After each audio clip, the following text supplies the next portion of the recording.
everyone at welcome to my channel. My name is Ice at malapit na naman ang Kapaskuhan kaya inain ngayon ang mga kakanin at today gagawa tayo ng special bibingka na walang gamit na oven. Well, posible ba? At hindi lang yan, lalagyan natin ito ng twist at haluan natin ng ube flavor. Excited ka na ba? Well, kung bago ka pa sa channel ko, huwag kalimutang mag-subscribe at i-click ang notification bell para lagi kang updated sa ating next video recipe. At narito ang ating mga kailangang sangkap. 1 1/4 cup of flour. You can also use rice flour.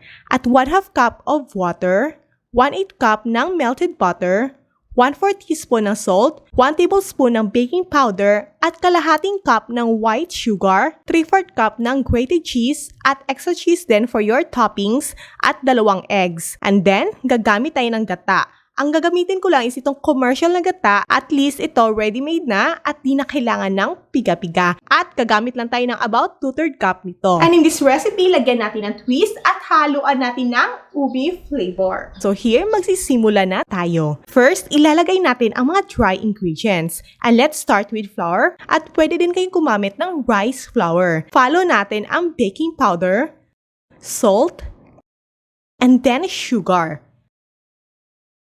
At i-mix na natin ang ating mga dry ingredients.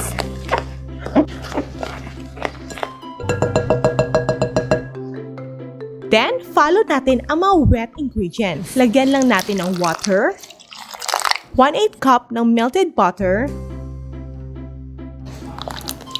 at 2 eggs.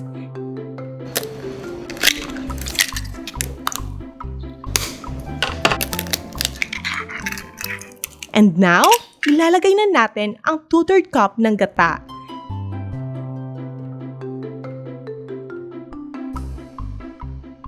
And then, imimix na natin ang ating mga ingredients ng mabuti until wala nang makikitang mga lumps. And then, lagyan na natin ng grated cheese.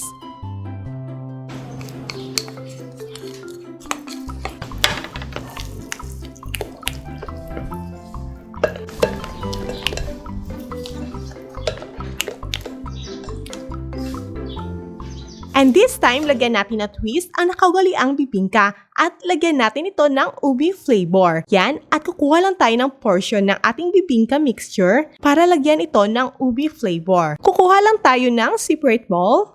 Lagyan na natin ito ng about 1/2 cup. Then, i-mix na natin ang ating ube flavor.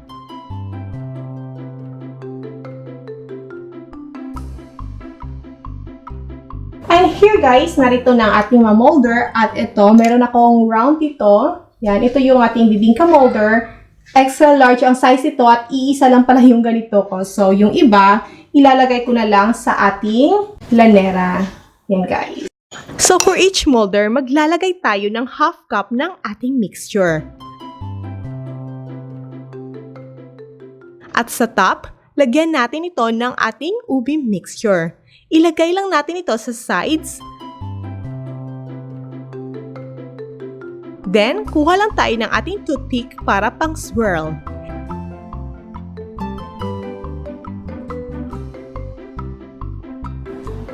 There it is guys, our ube bibingka. Yan. Yan na guys, at sa ating lanera, ganun lang din ang ating gagawin.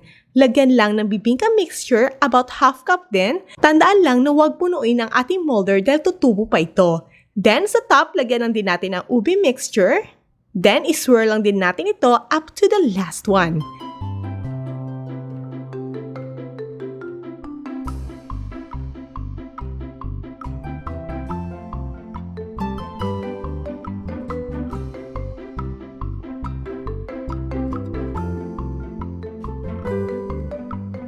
Since madami pa akong ube mixture na naiwan, uunahin ko lang itong ilagay sa ating last na molder.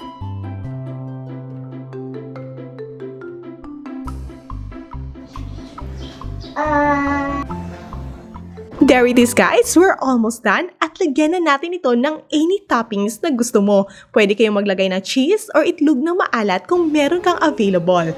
Ilagay ko lang dito sa top. And while doing so, magpapainit muna tayo ng kawali na gagamitin natin as improvised oven. Here guys, lagyan na natin ng wire rack sa loob, then ilagay na ang ating molder at lulutuin natin ito for about 15 minutes. And of course, atin itong tatakpan. After 15 minutes, yan na, luto na ang ating ube bingka. Lagyan lang natin ito ng ating naiwan na melted butter sa top para mas yummy pang tingnan. At iba-brush lang natin ito. And you can also add sugar sa butter mo for added taste. Nagpapa-improve ito ng lasa ng ating ube bingka. Then to our second one. And here guys, our ube bingka na kahit wala kang oven, no problem. And yan with our favorite ube flavor kung gusto mo ng kakaibang twist sa ating classic na bibingka. At sa ating mga sister dyan na nag-crave ng kakanin, well, pwedeng-pwede mo na itong gawin sa inyong bahay. Sobrang dali, di ba? At sobrang bango pa kung nandito lang kayo talagang maaamoy nyo ang bango ng ating niluto na kahit wala kang bibingka molder, ay pwedeng-pwede ka rin makagawa nito sa inyong lanera. Madiskarte, di ba? At yan na mga sis, ang pinakakaabangan ko lagi ang ating taste test. Now, let's have a cut. Talagang sobrang moist niya kahit konting butter lang ating nilagay. At talagang mas nagpapatakam ang ating dinagdag na ube flavor na mas nagpapa-excite kainin sa ating bibingka kasi nakaugalian lang natin ang usual na bibingka at ito may cheese pa at ube na pareho nating paborito all-in-one recipe. Kaya sobrang magugustuhan talaga ito ng ating mga kids. Well, sa ating mga momshies at sisterette, try nyo na itong ating ube bingka. Next is, gagawa naman tayo ng isa na namang tipid recipe kaya huwag kalimutang mag-subscribe at i-click ang notification bell para lagi ka updated sa ating next tipid recipe. At thank you so much and enjoy cooking!